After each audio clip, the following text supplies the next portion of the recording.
వరంగల్ కాశీబుగ్గ శివాలయంలో ఎంగిలి పూల బతుకమ్మ సంబరాలు తెలంగాణ ఆడపడుచులు ఘనంగా నిర్వహించారని చెప్పుకోవచ్చు. అదేవిధంగా తెలంగాణ ఆడపడుచులందరూ బతుకమ్మ తీరొక్క పూలతో తయారు చేసి రంగురంగుల దుస్తులు ధరించి, అదేవిధంగా సాంప్రదాయబద్ధంగా వారు పాటలు మరియు చప్పట్లతో ఈ యొక్క ఎంగిలి పూల బతుకమ్మను ఘనంగా నిర్వహించారు. అదేవిధంగా మహిళలందరూ ఒకే చోట చేరుకొని మా యొక్క సాంప్రదాయాలు ఎన్నో సంవత్సరాల నుంచి ఈ బతుకమ్మ పండుగను నిర్వహిస్తున్నాము, మాకు ఈ బతుకమ్మ పండుగ వచ్చిందంటే చాలా సంతోషంగా ఉందని వాళ్ళు హర్షం వ్యక్తం చేశారు.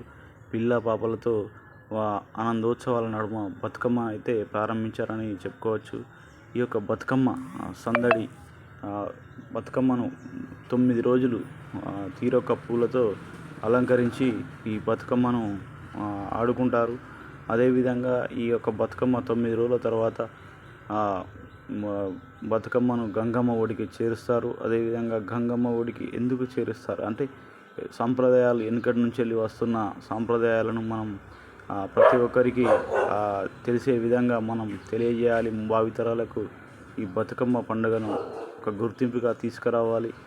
మహిళలకు ప్రత్యేకంగా ఈ బతుకమ్మ పండుగకు ప్రభుత్వం కూడా అనేక వసతులు కల్పించాలి. బతుకమ్మ పండుగ అంటే ఈ తెలంగాణ ఆడపడుచులకు ముఖ్యమైన పండుగ కనుక ప్రతి ఒక్కరూ ఈ యొక్క పండుగను ఎంజాయ్ చేస్తున్నామని తెలియజేశారు. అదేవిధంగా ఈ యొక్క మహిళలు తెలంగాణ ఆడపడుచులకు బతుకమ్మ పండుగ శుభాకాంక్షలు తెలియజేశారు.